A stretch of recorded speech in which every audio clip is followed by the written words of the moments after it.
Welcome to Opinion Havers, a movie podcast for bow-legged women. I'm Cody. And I'm Tyler. Tyler, what did we watch?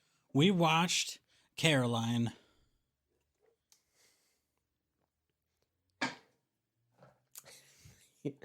We just started. You already got me speechless.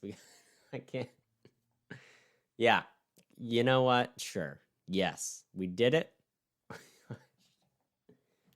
In honor of spooky season, we watched Coraline, which is, correct me if I'm wrong, a movie. I mean, if you want to, sure, you can call it a movie. I would call it a cinematic experience. You know? Yes. But I guess to, the layman like yourself, sure, movie works. It's a bit reductive, I would say, but fine.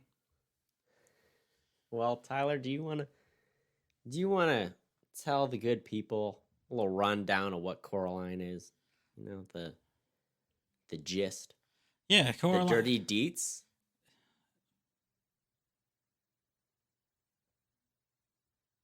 I don't know. Yeah. I'm sorry. Yeah.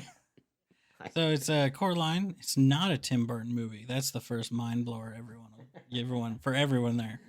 All right, we all know it, but everyone always is like Tim Burton. It's not, okay. It's not Tim Burton, but it is a creepy movie about a child going on adventures, in a magical realm of sorts, right? And isn't that what Tim Burton's all about? Think of all of his movies. Sweeney Todd, Edward Scissorhands, Frankenweenie, Children in a Magical Realm, Yep, that's what they all are. Yep. No, that is about children. What's one that's not? I was like trying to think of a third one. I just went through it. Big Fish. Nailed it. Corpse Bride, all about small children, all right? Here's what makes no sense about Tim Burton is that he did all live action. Yes. Then he wrote the story for Nightmare Before Christmas, and everyone's like, "Oh yeah, you're the creepy stop animation guy, right? Stop motion." And then he was like, "No, not really." Then 10 years went by, and then he made Corpse Bride and Frankenweenie, and then Coraline came out, and now everyone's all confused. Everyone's very confused about what he is. You know what I'm saying? Yeah. I think part of he adds into it by being a producer on movies that are also creepy animation movies, such as Nine, which is another creepy movie. Let's talk about Nine for a second, Cody. I got a bone to pick with Nine. Okay, more specifically, I got a bone to pick with the advertisers that were in charge of the marketing of Nine. I felt like they made these trailers so obviously not and I'm sure they sat down. They grabbed these marketing nerds by their collar and they said, "Listen here, you little turd. This is not a kids movie. This is an adult feature film. We have made the trailers scary. We have put them to rock music. We have done everything we can to showcase they are small dolls. It is not a kids movie." And they said, "Got it. So air it before Toy Story, right?" And I hope those people are now at the bottom of a lake somewhere. Okay, that's what I'm saying. Because these monsters made the world believe that a movie, it's like the same people that were like, "Yeah, take Alien's a great movie. Your kid liked Star Wars, they'll love Alien." It's those people. Right. All right? Those people should not be around children. Okay, what are the rules for pedophiles to be around children? Apply it to these people as well, okay? Yeah. You know what I'm saying? Before you move into a neighborhood near a park, you should have to fill out a questionnaire and be like, "Hey, sort these movies into appropriate for kids and not appropriate for kids," Yeah, exactly. When I've got my own gated community, or not even gated, an HOA. When I've got my own HOA, that's going to be on there. Mm-hmm. Mm-hmm. And I'll boot you on out if you don't follow the rules. And here's why I bring up Nine, okay, Cody? Because I feel like Nine is the next step up from this film, Coraline, right? Coraline, not a kid's movie, but was pitched to the world like, "Hey, you all like Toy Story and Wallace and Gromit. Here's Coraline." Oh, Love Wallace and Gromit. You love it, you know? I love it. That's clay. This is clay. Scar your children for life, right? Same thing. It's the same thing. Shaun the Sheep. Oh, also great. Oh, yeah. We love Shaun. He's everyone's favorite. I have a Shaun the Sheep movie on my phone right now. Let's just watch it. Did I buy it? No. I don't know where it came from, Cody. But I've got it. I like that. Shaun the Sheep's great. Bailey she doesn't do a lot of stop motion, and she doesn't do a lot of silent film, isn't the right word, but silent movies. Like, Shaun the Sheep's a silent film in that there's no dialogue. Mm-hmm. And she can't do any of those, which is a bummer because those are very well made. Yeah. Here's the deal. I want to hear about you. I want to hear about your first take on the movie, on Coraline. Since we've talked about 20 movies since we introduced Coraline. I want to hear your hot take on Coraline. I'll share my hot take, and then I want to dive right into the details, you know? Okay.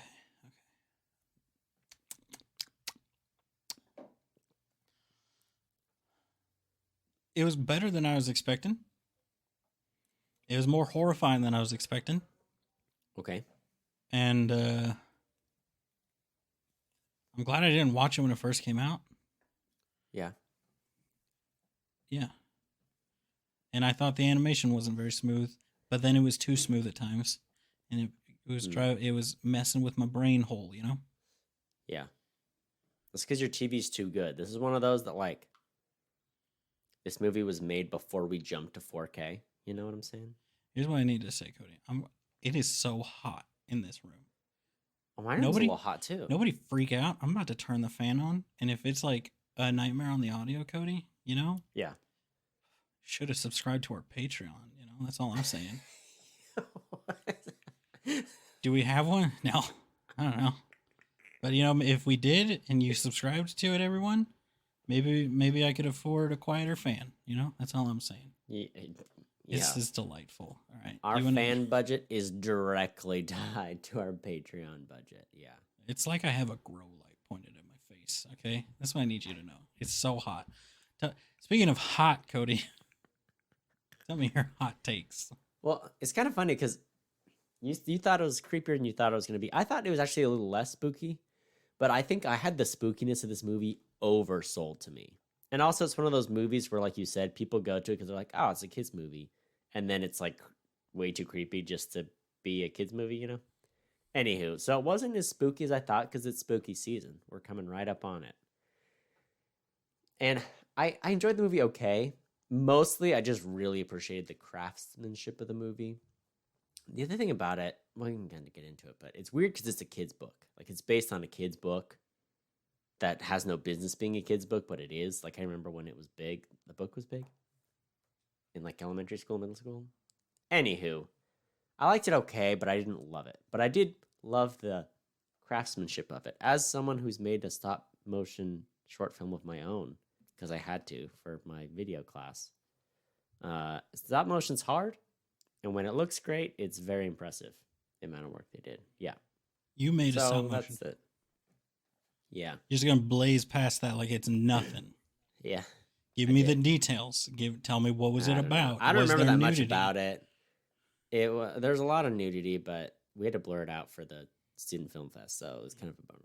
No, we did like 3 or 4 little stop motion skits, and they were all like, so that's all we did. We did like a little compilation of a few bits, and the only one I vaguely remember is that we did one called it was like the idea for the bit was that as the Allman Brothers Band, and it was just like a little stop motion like band of nuts.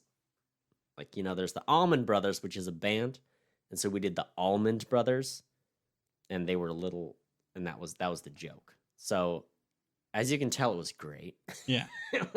It holds up absolutely. It was probably, of all the movies I made, I feel like 2 of the short films I made, 2 were like pretty watchable, and the others were like not at all. So there you go. I'm glad you shared with the class, Cody.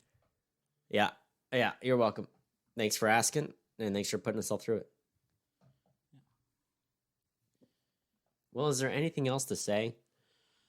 It's a spooky kids movie that is not actually a kids movie, and we seem to like it okay. Here's something that blew my mind. Tiffany pulled up the book. She's like, "Oh, we can buy the book," and it had the author in bigger letters than I had seen it before. Yep. And I was like, "Yep. Are you telling me this is a book by Neil Gaiman, the guy that wrote American Gods and like other like the guy writes like he's like first off, the man is like quietly being just like Stephen King with the amount of freaking books he writes. It's insane. Yeah. But like that kind of like that like not genre but age group targeted. Mm-hmm. And someone's like, "Yep, that's a kids movie, right?" No. It's not. Yeah. Also, I remember it was all over the shelves when I was in elementary school, like all the classrooms, like the book fairs, they always had it there. It's because a kid is the sort of the like focus of the movie, right? That's the issue. You know? I don't know. And it's like so is in a lot of horror movies, you know? Yep. You know, Cody. The Shining's a kid's movie too, right? Yeah. Because there's the little kid. In The Devil's Backbone. And he talks to his finger. He does talk to his finger. Just like all normal kids do. Yeah. There's like a little man in your finger tells you about the murders that happen. Yeah. You know, kid stuff. Yeah, kid stuff. And your dad chases you through a maze with an axe. Like that's like things we can all relate to as former children. Oh yeah. All the best movies are kids' movies, you know? Nothing screams Christmas to me, you know? Like being snowed in and chased around a maze with my dad, you know? Yeah. Yeah. You know, that's just a fun time for the whole family, really. Oh yeah. It's good cardio too. Yeah. Well, Tyler, I think I'm ready to go for it. Oh, okay. So let Cody hop in. Just we're doing it. We're getting it.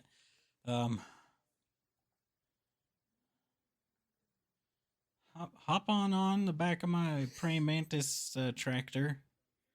Yeah. Just get on here, and we're just gonna slip and slice our way over to Spoiler Town, USA, Cody. We're just gonna nice. I'm happy to be here. Over there. Yeah. And then we're here, and now who's going first? Who's hopping off this thing first, and who's riding it for another round? You know, it's hard to say because my notes are highly illegible. They're handwritten, and let me tell you, I need some kind of a translator or an oracle of sorts, a Rosetta Stone. I need something. I need someone here to help me. Oh man, do I need? I'll leave it up to you. Well, no, I can do it. I can do it. You can do it? I'll leave it up to you, sir. I will defer. Here's what I think. I'll go first while you decipher. While you find the Rosetta Stone and you decipher your stuff. Okay. I'll do my best. You do it. All right. You get it. Right? Say a prayer for me. I need like the gift of tongues. I need some like Pentecostal spirits to bless me with the ability to read my own writing. So. I'll work on that, and you work on your bit, you know. Oh, okay. Here we go. All right, Cody, here's the thing. So I asked Tiffany before the movie even started, because she loves this movie ever since she first saw it. So I asked her, I was like, well, how old were you when you first saw this movie? She was somewhere between 10 and 12, because she said 10, 11, or 12. All right, that's the thing. She was a child, not a small child, but a child, and she's like, love it. And I'm like, here's one. Something wrong with my wife, that's all I'm saying. All right, because I was like, the whole time I was like, the suspense throughout the movie killing me. Okay, I was like, this kid is about to get her head ripped off by some horrifying monster, and you know what? I wasn't wrong. Okay, the opening, horrifying. Those little needle fingers grabbing this doll, turning it inside, ripping it apart, turning it inside out, making it, sending it back out. Just the worst thing I've ever seen in my life, okay? Like, oh my gosh, okay? I've watched a lot of horror movies in my day, Cody. None of them have opened in such a unsettling manner, okay? Like I've watched movies where they've turned people inside out, okay? Not that bad. The baby alien hybrid from Alien 4 was not this unsettling, okay? That's what I'm throwing out there, okay? Let's talk about Whitey. Let's talk about his horrible posture, okay? Let's talk about how she immediately, within 5 seconds of meeting this kid, makes the note that his name sounds like "Why were you born?" Okay, what a little douche. Okay, this Coraline deserves everything she has coming to her. Okay, I was not rooting for her for 1 second. Okay, she is the worst, and she deserved it. She deserved worse. She deserved to get got. Okay, this little spider witch lady, she only gets the bad kids. Okay, the good kids, they don't get got. That's all I'm saying. Okay. The dad, he's just a lovely guy, right? He's just an overworked dad with an abusive wife and a terrible daughter, right? Can we agree on that? Can you give me a nod? Like, like there is no love in this family for this dad, and he's just doing his best out here to support them, to love them, and they are having none of it. It's like if you had a daughter and you were like, "Hey, daughter and wife," and Bailey and this daughter whipped around on you and said, "Shut up, Cody, we hate you." And then you said, "I love you too, guys," and went back to your job. That's what their relationship with his dad was. Am I right? I know I'm right, all right? Then she turns off the power. There's a clear sign that says "Don't touch." She turns off the power, ruins this guy's day for no reason. Okay, that's all. Let F in the chat for this dad. That's what I'm saying. Let's throw some respect his way for what he's out here. He's out here getting it. All right. Don't we all need a Mr. B in our life, Cody? Don't you need a Mr. B? Right? I feel like all of us need a crazy neighbor like Mr. B that's going to be flipping and flopping all over the apartment, and he's going to have his jumping mouse circus, and he's going to have his crazy cheeses getting delivered that stink up the whole building. But you know what? You're going to love him. He's going to be distinctive. Someone's going to be like, "How do I know it's your house?" Be like, "When you see a large blue man doing backflips on the roof, you'll know you're there." All right. That's where, and then you'll know. Okay. You'll know. The old biddies. Let's talk about the old biddies in the basement. They're old porn stars. Am I right? I'm right. Like, these are retired porn stars.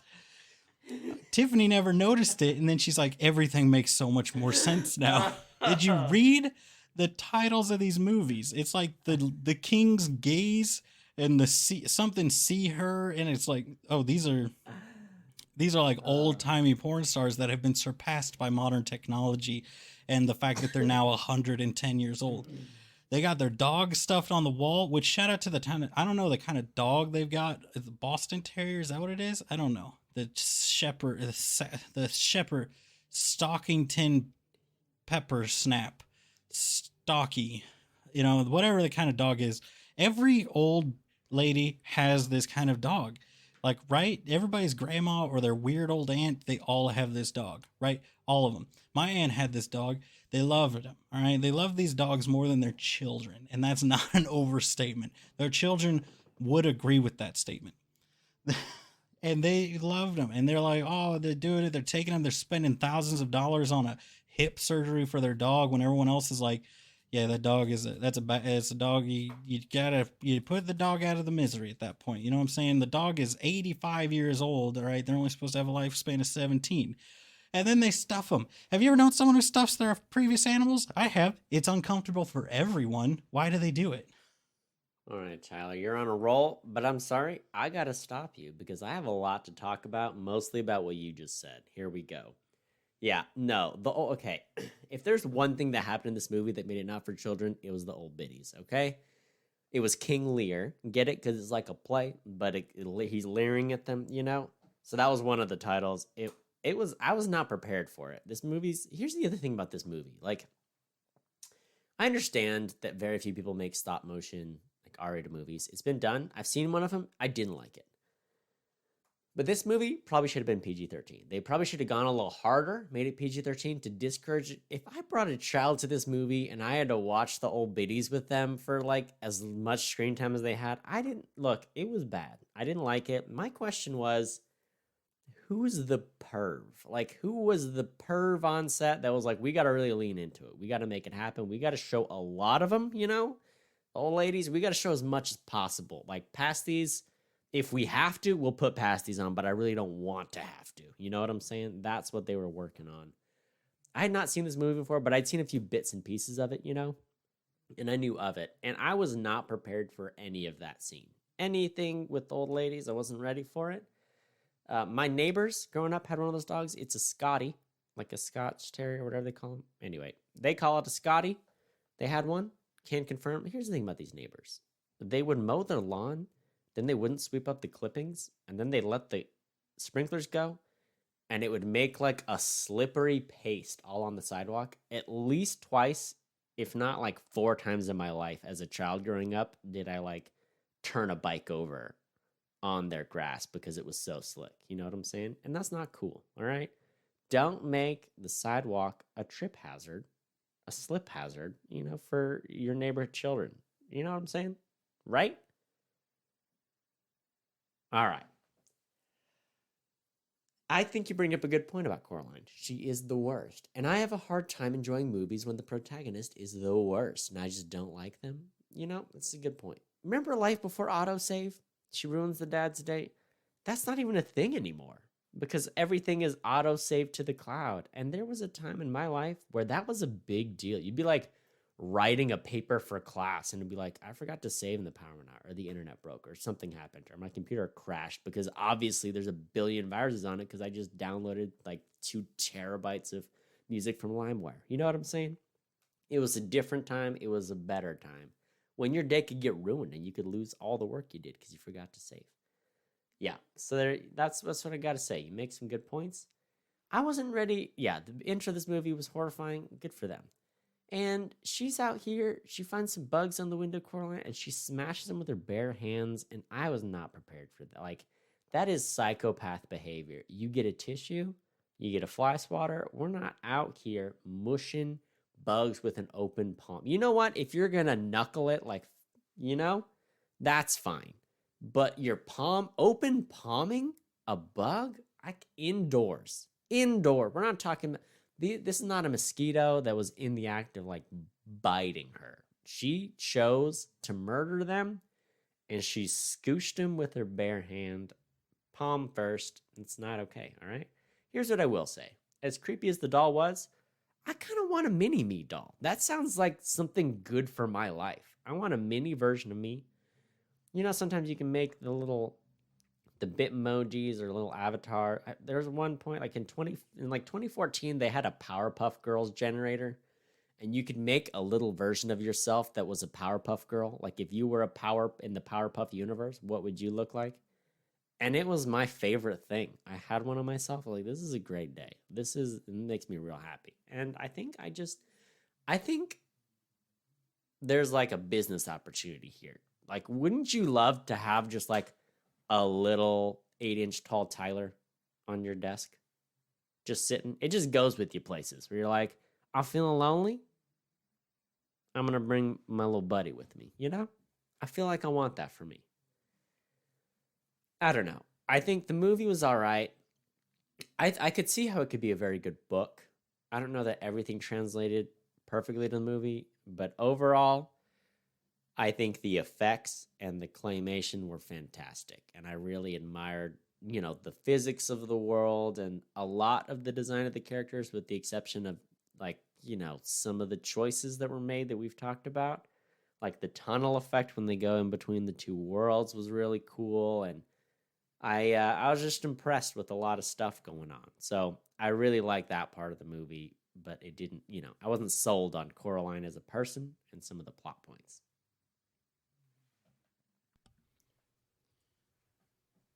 Yeah. Mr. B? Too much torso. All right, I'm just going to say it. Too much torso? He was all torso. He was all torso. What? You're saying he's too much torso? Yeah. He was all torso and then super long legs. And I needed his torso to be tapered back or his arms and legs to be thicker to match his torso, But I will say, once he was in like his circus outfit, it worked great.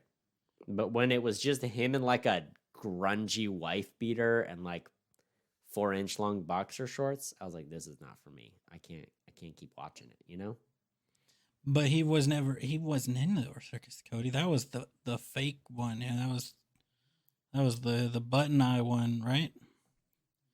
Yeah. Yeah. You're out here saying it's a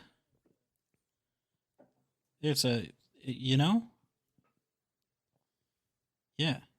I'm just saying, if someone says to me the mice have a message for you, I'm not sticking around to find out what the message is. I am leaving. I guess I will say this. My sister has rats now, and that does kind of sound like something she might say to me. Like, oh, the rats got this for you. And at that point, she will no longer be my sister. We won't be family, and I won't see her again. And I'm going to miss her, sure, but it's not worth the risk. It's not worth the risk to have the mice. To communicate with the rodents. You know what I'm saying? As soon as the rodents start talking to us, that's when we need to just shut it down, Yeah, I mean, you're not wrong. That's when we're approaching the Rats of Nim kind of territory, to reference another weird, horrifying, not kids movie. Yeah. Absolutely. Wybie, I learned wasn't in the book, but they added him because they were like, she talks to herself too much in the book. It's going to be weird. The whole movie, she's just talking to herself. So they gave her someone to talk to, her age, which is fine, but I couldn't handle the posture. It was so aggressive. It wasn't like, no, this is like a character choice. He leans a little bit. It's like, no, like his head's upside down the whole time. Isn't that cool? And you're like, no, it's not cool. I didn't like him, but I love the cat. The cat was great. Oh, the cat, yeah. And Keith David, you always love to see his voice pop up in a movie. Oh, yeah. We all know Keith David. He's in so many examples. Well, all the things I can think of off the top of my head are video games, but he's more in movies than... I didn't like Wybie, but you know what? He won me over a little bit with the slugs. His little slug bits, that was fun. When he was playing with the slugs, I was like, all right, you know what? You're a little better. I just don't like how aggressive she was to him immediately. Like, so immediate. Like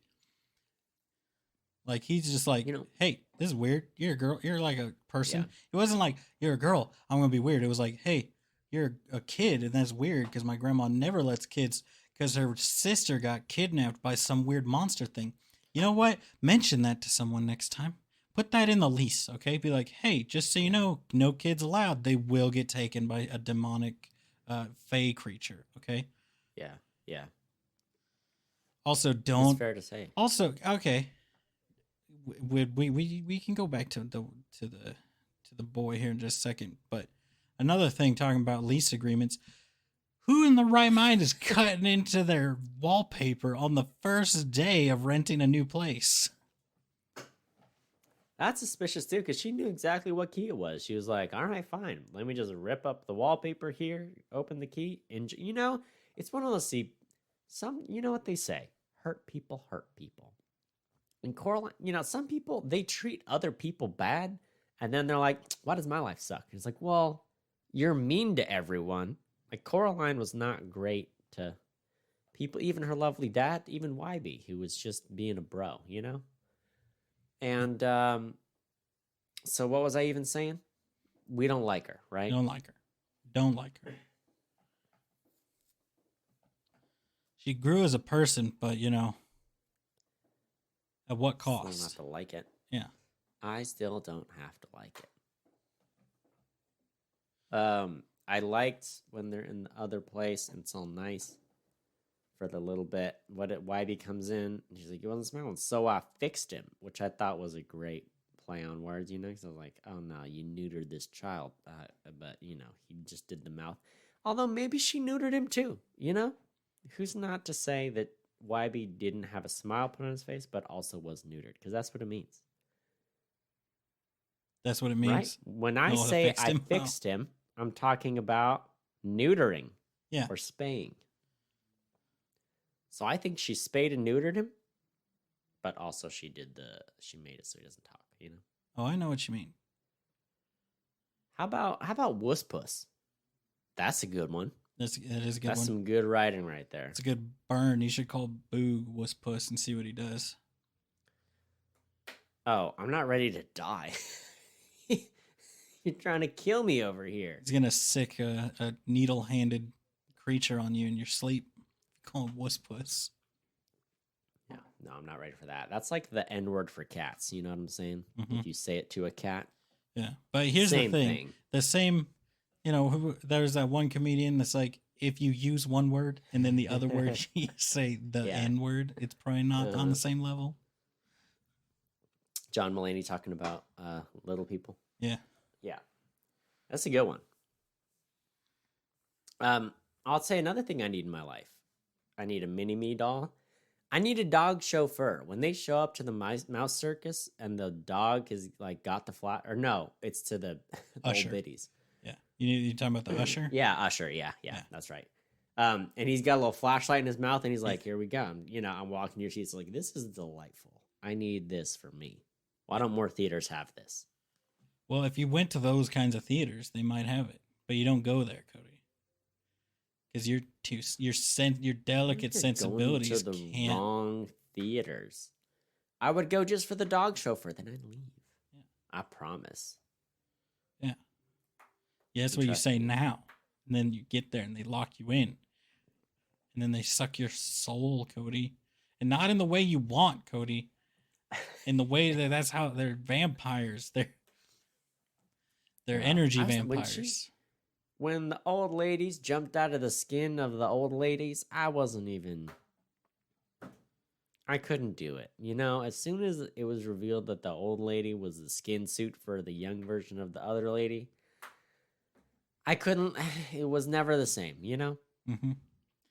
I was so prepared for a Midsommar situation, I was really ready for that to happen. I was like, at this point, I'm not gonna be shocked if these ladies just get smashed into the ground, like just horrifically mutilated into the ground, and then they're like, "We're fine." And they're like gurgling as they're like moving around. You know what I'm saying? Yeah. I was like, "Yeah, that'll fit." Oh man, what was the other thing? Someone caught like a mouse.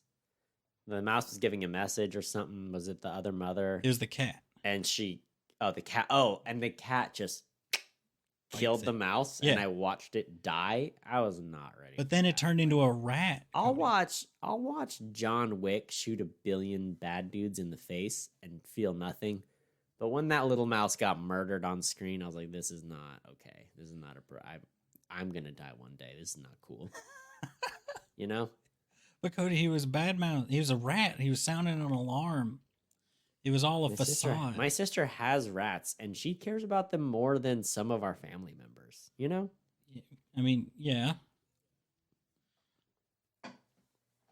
Rats are people too, all right? They have little hands. Did you know that? Yeah. They have little hands. They like peas, and when they eat peas, they take them, they bite them, they peel off the skin of the pea, and they suck out the little soft center of the pea. All right? Did you know that? Speaking of rodents with hands, can we talk about the chinchillas that people hand stuff to? And they grab them with their tiny hands? They hand like a little miniature axe, and you're just like, all right, I'm holding it. Yeah. Like a little mini hammer. There's people that are out here making more than I do a year, just handing their chinchilla tiny things. And you know what? I think they deserve more. I think they deserve more money. There are chinchillas in the world with a far greater net worth than you or I. And it's not enough, Cody. They need more, all right? They deserve everything. Hand them more things. Biden's out here canceling student debt when he should be stimulating the chinchilla holding things economy.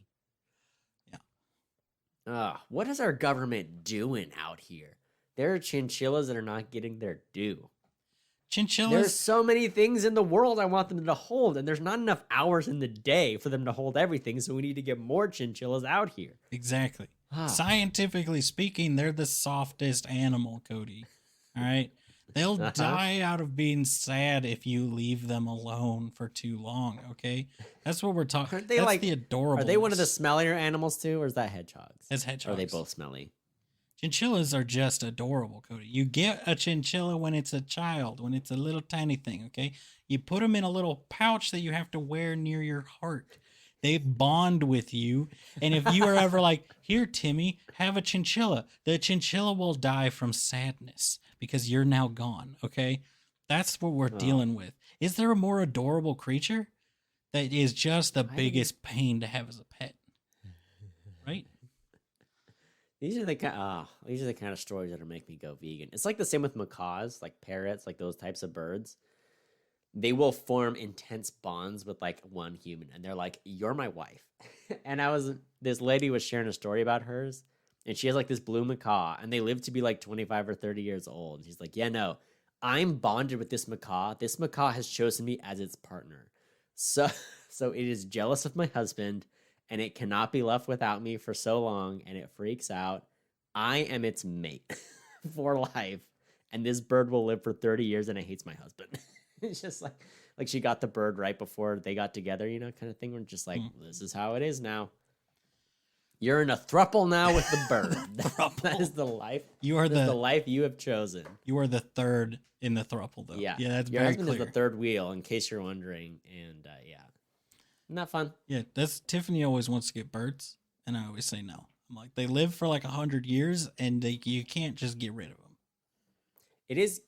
I mean, all pets are sad because they're social animals if you leave. But I knew people with a bird, and they left it alone for like 5 days too long or something, I forget something happened, or they had someone house sitting, but something, whatever, they were gone for like 5 days, and the bird plucked out all of its feathers and has like suffered terrible anxiety as a result. And so now it's like a mostly featherless bird with bad anxiety, and it's been like 5 years. Yeah. So don't get birds. So think about that. Just get a stuffed seal. All right, that's how you do it. All right, to all you guys out there, though, your wife, your girlfriend, she wants a cat or something. Go online, find yourself a chubby blob seal. That's what they're called. Okay, get yourself one, and if that's not enough, here's what you do: get yourself 1 or 2 different sizes. Call the little one the child of the big one. They'll eat it up. All right, you've bought yourself at least a year on having to buy any kind of pet. This is a fantastic life hack. It is. It's a life. It's a real life hack right here. You don't have to feed them. All right. If you're real smart, what you do is you buy a couple of them. Okay. So that if one starts to fall apart, you can secretly swap them out.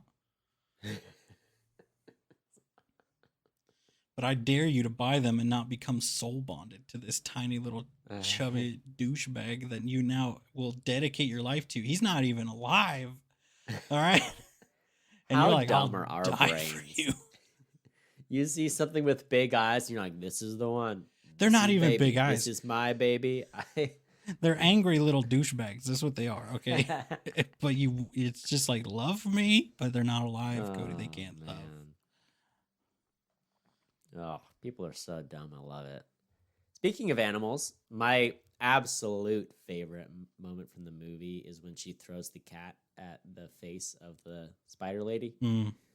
Then my second favorite moment is shortly afterwards, like, I'm sorry I threw you at that lady's face. Like she acknowledges it. I'm like, this is great. Yeah. There are so many problems in my life I feel like I could solve by throwing a cat at someone's face. Like it should, like in the olden days, when if someone dishonors you, you would take a glove, you slap them in the face, you have a duel, nobody dies, it's fine. It should be like that. Like I should be able to be like, look, you embarrassed me, or you really put me through the ringer. I don't appreciate it. I throw the cat in your face, and then we drop it. I'm like, okay, fair is fair. We're all good now, Yeah. Cody, I've sent you a message. If you can look at that for me real quick. If you can just look at the image I've sent you, review it, I'll take a peek. Tell me your thoughts on it. Is it of your seal? Yep, there. There it is. Look at him. Yeah, no, he does have a grumpy little face, and his face is too small for how blobby he is, and it just makes him. That's what makes it work. Yeah. We watch many. He's like mostly girth, but has tiny fins. Yes. Yeah. That's good stuff. You ever been to SeaWorld? Yes, I have. I know that it's not like allowed by the internet to go to SeaWorld, but let me tell you the best thing about SeaWorld. You go there, and they have seals and sea lions next to each other in exhibits. And if you go, you can buy food to give to them. All right. Yes. And you go there, and when it's feeding time, you go there. Here's what they do. The sea lions, they know that if they do tricks, you'll get more treats, get more fish. Yeah. And so you'll have all these sea lions barking, and they'll like roll over. But my favorite thing they do is they roll over a little bit, and they slap their belly with their fins. They just look up at you and they're like, hey, slap their belly, and it works every time. Yeah, we watched a lot of videos of these things. We watched some documentaries that were very educational, and then it just evolved into funny videos. And there was one that was obviously at I want to say it looked like a zoo in China where it's like they're not formulating any kind of diet for these things, so they're just obscenely fat, you know. Oh, no. And he's just sitting there. They look like your seal. Yeah, and they're just sitting there, and there's one, and he's leaned back, and he's just like, he puts his fin up, and then he'll like slowly bring it down. And they'll be like. Then he just kind of like looks around at everybody, and he's like, and he take her, and it's just like, it's like that, but like he's such a lazy turd. It's like a lazy mating call for snacks. He's like, hey, funny. But yeah, so why does anyone watch podcast, like listen to podcasts, when you could just be like looking at videos of animals? You know what I'm saying? Mm. How are we in business? In business, we're professional, Cody. We have been paid now. We are professionals. We've been paid money to do this. Yes. All right, that's what people don't understand. I had someone at a work retreat ask me about the podcast and say he's going to listen to it. Is he? Probably not. All right, watch out. Yeah, probably not going to listen to it. But if he does, that's cool. All right, shout out to Mike. All right, you're gold. Thanks, Mike. Yeah. Oh, wow. Bailey had something to pick at for the movie. Okay. She's like, right, okay, so the whole thing is Coraline, she goes back and forth from the real world to the other world, and the other world seems great, so she's like, I'll stay. But then the other mother is like, this is great, just stay here, we'll sew buttons into your eyes, and you'll hang out with us all the time. And she's like, oh, this is actually a scary place, this is a bad idea. At the end, they're like, okay, we'll play a game, right? She baits her into playing a game. It's like, tell you what, if you find the eyeballs of the kids I stole and find your parents, then we'll set them free or whatever, right? Right. So she goes, gets the eyeballs. But when she has to find the eyeballs, she only finds one eyeball per child. Mm. So why wasn't it 2 eyeballs? And it seemed like she just had to go get them for like most of the eyeballs. And I feel like maybe it works better in the book, or maybe it's just supposed to be a spooky scene, but I was like, I feel like there should have been some kind of like a puzzle element. It kind of seemed like she showed up, she grabbed the eyeballs. Like, I feel like that part was kind of breezed through a little bit, and then it gets like the final confrontation, you know? Yeah, I could see if in the book there is more puzzly stuff going on, because that's so difficult to translate into, to make it interesting. It's kind of like Tiffany and I recently watched The Martian because it came up on TV, and Tiffany sees my eyes light up whenever that movie comes on, so she leaves it on. Science nerds love that movie. You guys are so horny for Matt Damon in The Martian. Let me tell you, I told her, I was like, so now we can watch it, the extended cut, and then the extended cut with director commentary, because many a time, Cody, the amount of times I watch this movie is ridiculous. I love it every time. But one of the things I love about the movie is how well they took a book that is like, you could say in a way it's just him solving puzzles, you know, because it's, you know, it's not like real science, right? Like real science being necessarily like laid out for you. So it's kind of like described like a puzzle in like a game or something. Mm-hmm.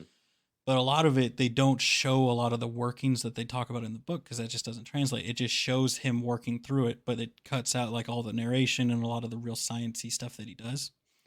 Yeah. And it also will cut out at some like hurdles and challenges entirely because it's like, this is just too, like, it's cool when you're reading it, but it's not interesting to watch. So I feel like that'd be the same here, where it's, you cut out all that stuff where it's like, well, this won't, you know, like, you've read The Hobbit, right? For school or something? Yeah. How like they cut down the Gollum, The Hobbit, and in Lord of the Rings. There's the riddle scene in both of those, and in the Hobbit movie, and there's a riddle scene in Lord of the Rings too, right? They do like literally, I think like they cut in like half of like the last riddle or something, you know? Yeah. But so like in both of those, especially in The Hobbit, they only do like 3 riddles. They cut it, in the book there's so many, and it builds the tension, and it's fun to try to figure it out before. But in the movie, that scene would last 4 times too long. You know? Yeah. So it's like just cherry pick the best riddles and then move on. Well, that's what's different about the book is like part of the book is like, okay, and while we're going to introduce the riddle and I'm going to talk about how Gollum's pacing and what he's doing and set the scene and do all this, but in a movie, you just see all that happening. Yeah. So it's like, okay, we can't, the time moves differently. So I wonder if it wasn't like that, where like maybe each one of them there's a riddle or something that she has to solve. That I don't know. I could have had it be a little bit spookier. Like I almost wish the first 30 minutes was like 15 minutes. And then that gave us 15 more minutes to do some of the puzzly stuff or some of the creepy stuff as like the world deteriorates and gets creepier and creepier, Well, it's interesting because I felt like it was creepier in the beginning when everything was supposed to be nice and pretty.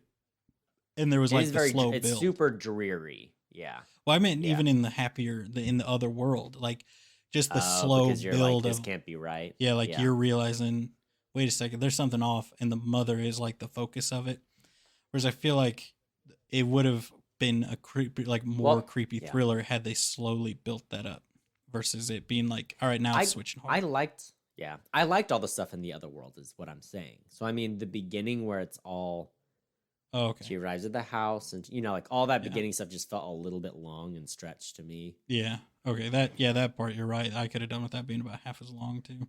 Because like YB isn't in the book, but in the movie, it's like, okay, we got to have the whole scene with YB, and then we got to introduce him, and then she goes back and forth with the mom a few times, the dad a few times, and starts exploring the house for a while. And I just feel like all of that could have been condensed down a little bit, but yeah, because you could have almost had her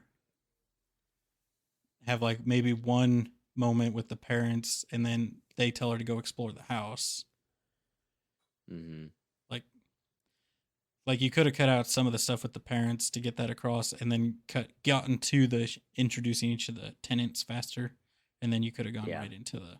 Yeah, that's what I'm saying. It was just a lot to introduce all the characters, but I guess, I don't know, you're trying to make it whatever. It's fine. It's whatever. I will say, while I was disappointed in some of like what they chose to focus on, I do think the final scene where she's crawling back through the tunnel and she's got to make her up the spider web, get through the tunnel. I feel like the tension was great in that scene. Mm-hmm. And so I thought it built well towards the final climax. And there is kind of that isn't the final scene because then the hand gets through, which is fine. But yeah, I really like the final tunnel crawl. Like that really delivered on like the tension and the creepiness for me. Yeah. So I did think that was well done. I felt to me like every time she went in there, the tunnel got longer. Yeah. And then like that final crawl back, it was at its longest, and then watch it like her slamming on the door, make it shorter and shorter behind her. Yeah. So I was like, you're right. That was pretty cool. It was a very good scene. I did think if you can push the door open enough to get your hand underneath it, then like why is the need for like, you know what I'm saying? It's like, obviously the door can't, like if you can push it open, then you could probably hit it hard enough to break it. It's not like the lock seems to be like a magical barrier. It's like a wooden door. No, it's a special lock because it's got a button key. Yeah. It's buttons. Buttons, yeah. That's what it's all about. Mm-hmm.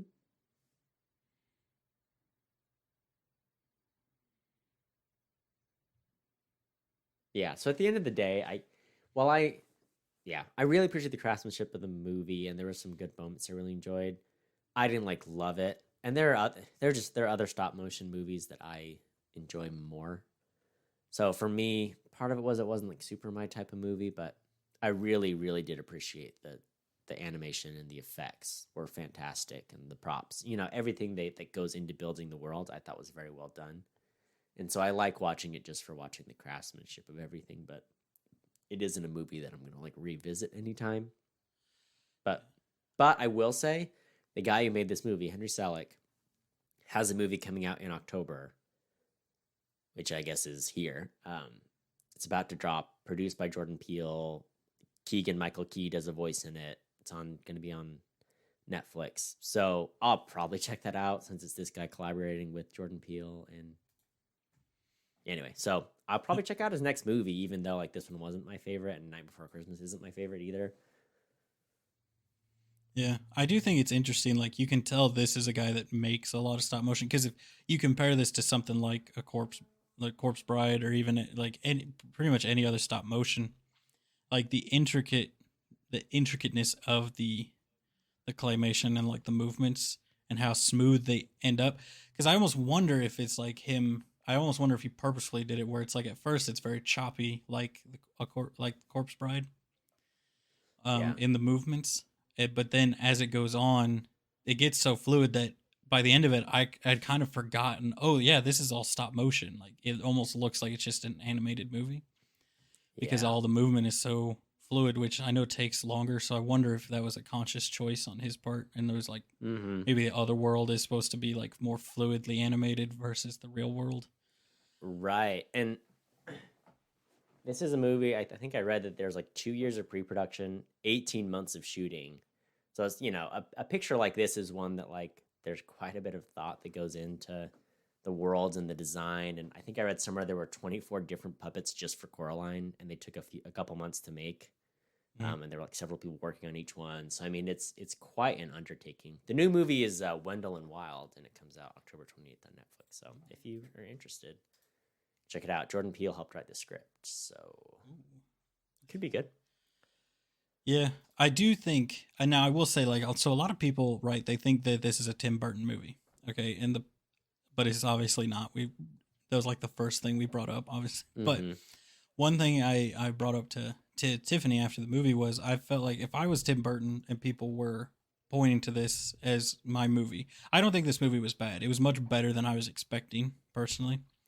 But I would be upset if I was Tim Burton, because Tim Burton is very good at making a very creepy, unsettling setting and then putting a very whimsical, fun, lighthearted tone to it, to where you're like sitting there and then you think, wait a second, we're in the underworld right now, or like, wait a second, this dude just like, these kids could be dying in Willy, and even his take on the Willy Wonka or Edward Scissorhands, like, wait a second, this guy has scissors for hands. And he looks horrifying, but it's just a fun movie. Like his movies are horrifyingly creepy, but they're fun. Even Sweeney Todd, which is an adaptation, I feel like he added all of his movies have a good layer of humor to them. Right. Except for Dumbo. Except for Dumbo, right? Because even Beetlejuice follows that script, like you're saying. Like, yeah, no. Okay, you know me. You know I've had a bone to pick with him for Dumbo. After watching this, after really going through his filmography and thinking about it, I think, because if you notice, all of his movies, with the exception of something like Sweeney Todd, which is a musical that he's always loved, it's much older than his adaptation, and so he didn't put his name on it because it's not his story. He didn't originally make it. It wasn't like he just wanted to make a movie out of the musical. Right. But movies like Dumbo in the past, where he has adapted an old story, he has always put a Tim Burton film before it. Dumbo does not have a Tim Burton film. It doesn't have his name anywhere on it. I don't think he's proud of Dumbo. I think he wanted to make that unsettling setting and go like real creepy, like with the elephant parade scene and stuff. Theme, yeah. And they said no. So I'm going to throw it on Disney's shoulders that Disney got in his way, and he would have made a good Dumbo movie. Yeah. And they wouldn't let him. Disney does that, like with Marvel movies sometimes too. We're like, hey, we picked a director with a very specific vibe and theme, and then we put a choke collar on them and said, hey, don't do this thing that you do. It's like, well, why? Why'd you pick me to... This is what I do. So if you don't like me doing that, then why am I doing this? Yeah. And like even other studios, we want your name, but we don't want you to have creative control over it. Like, right, but that's the point of a director. Yeah. And I mean, it's always happened. Like we just ran into that with RoboCop, where the director was like, yeah, I had like zero control over the movie at all. It was a movie made by a committee. I was just there. I was just the guy sitting behind the camera. Like that would be difficult. But so was this, with your expectations of how much you thought you were going to like this movie, where does this kind of land? Did it exceed your expectations, or did it fall a little short? It fell a little short, to be honest. And I also saw there were some good reviews for this movie too. Like, let me pull up their scores.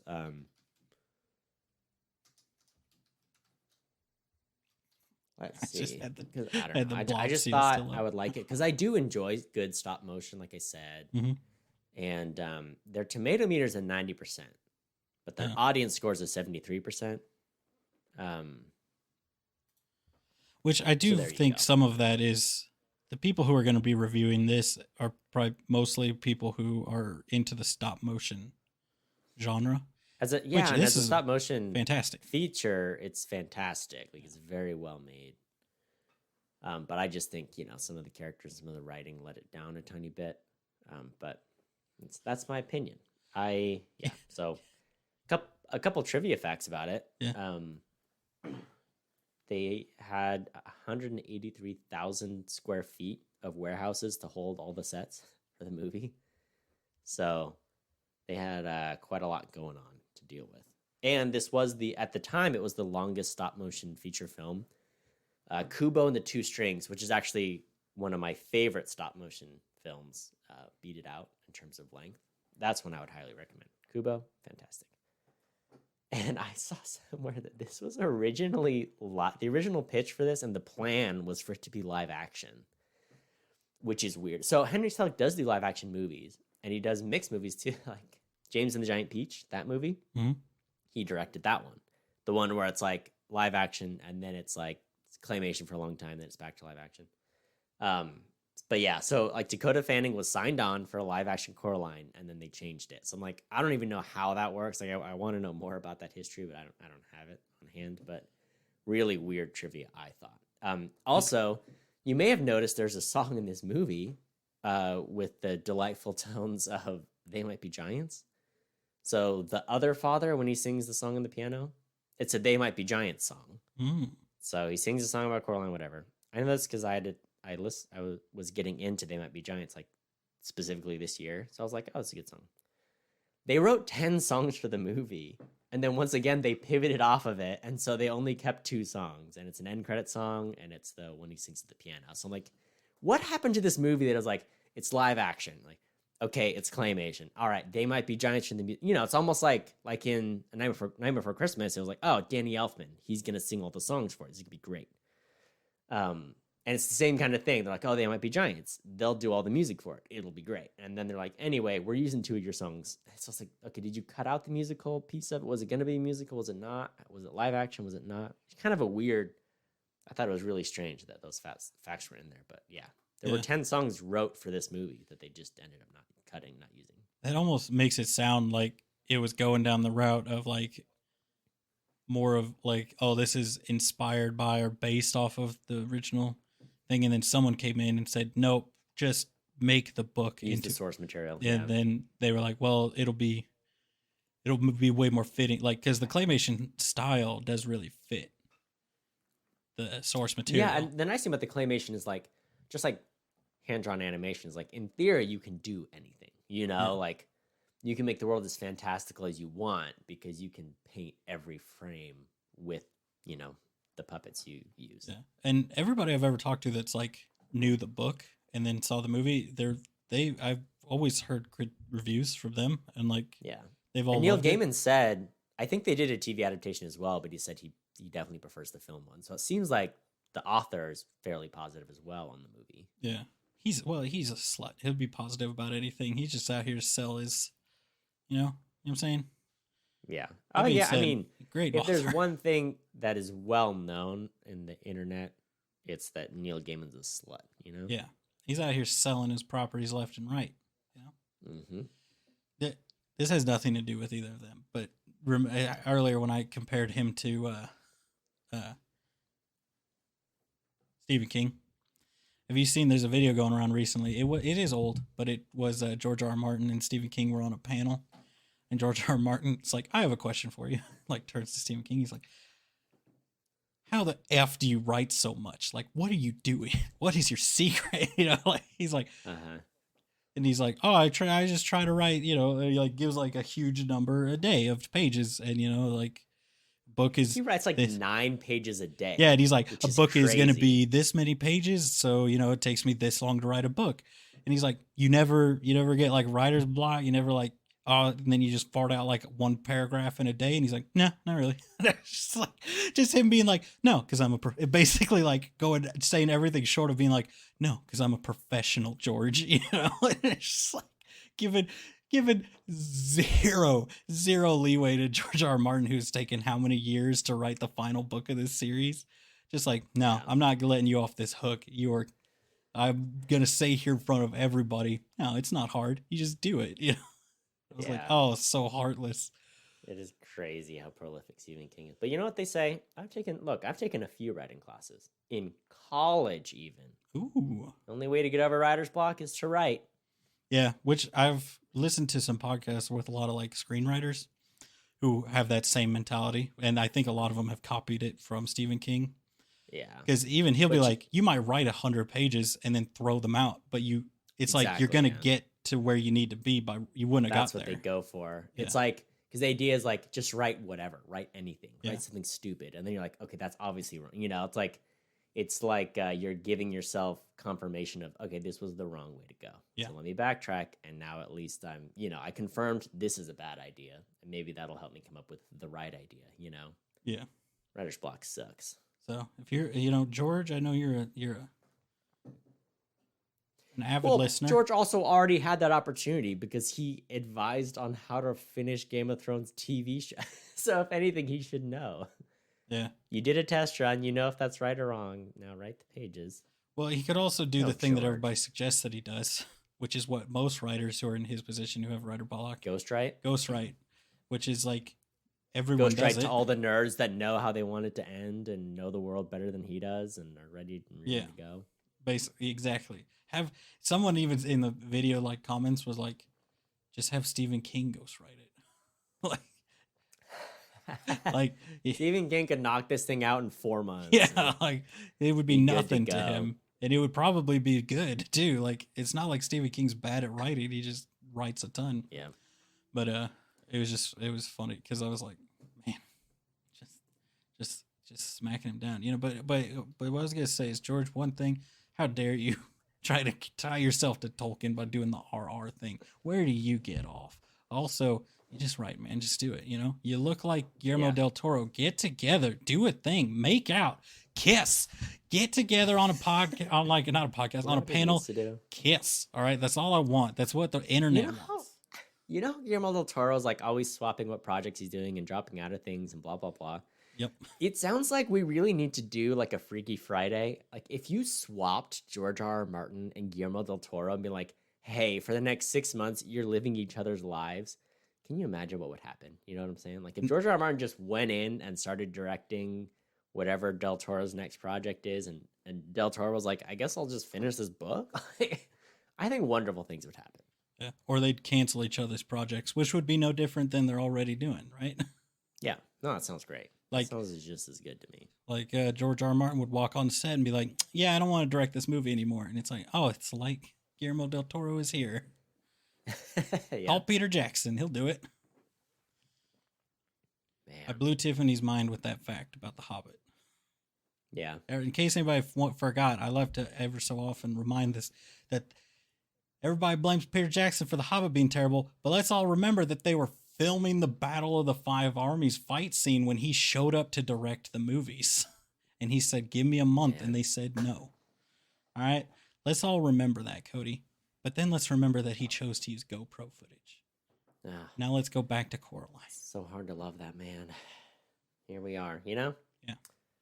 Well, Tyler, I don't have much else to say about the movie. Is there anything else to say before we give our grades on it? I guess it just as a final thought on it, I think that the movie, which I think you said something similar to this earlier, which it almost would have been better had it gone harder into this is not a kid's movie. I felt like it was trying to be a kid's movie, but the horrifying nature of it was very much not kid friendly. So I feel like had they pulled back on the horrifyingness and just made it vaguely creepy, or gone full into like, nope, this is your baby's first horror movie, basically. You know, right? It would have been better. But I think the way that it is a very faithful adaptation. From what I know, it obviously did very well with critics. So I think it's a good movie. I think it's just more, maybe it's the story, the source material itself that the wider audience doesn't like as much. You know? Right. Yeah. You know, like maybe you and I wouldn't. I hear you. Yeah. It's not quite my vibe, but so do you want to give it a letter grade? I'm ready. I know what I'm giving it. Give it. Give me. All right. Tell me. This one for me, Excellent craftsmanship. Wasn't my favorite story. Didn't quite connect all the characters. Thought it could have been paced different. I'll give it a B minus. And most of that B minus is just this is very beautiful and like well done, well built world. So B minus for me. I agree. I was gonna say B minus too. Oh, Tyler, this is special. Yeah, I think it's a good movie, but it could have been better. So that's kind of like where I land with the B movies is they're good, but not great. Yeah, I hear you. Wow. Well, thank you so much for listening. You can rate us, follow us, review us wherever you find your podcasts. And you can behold all of our memes and engage with us at Opinion Havers on Instagram, Facebook, or Twitter. Until next time, watch movies. And have opinions.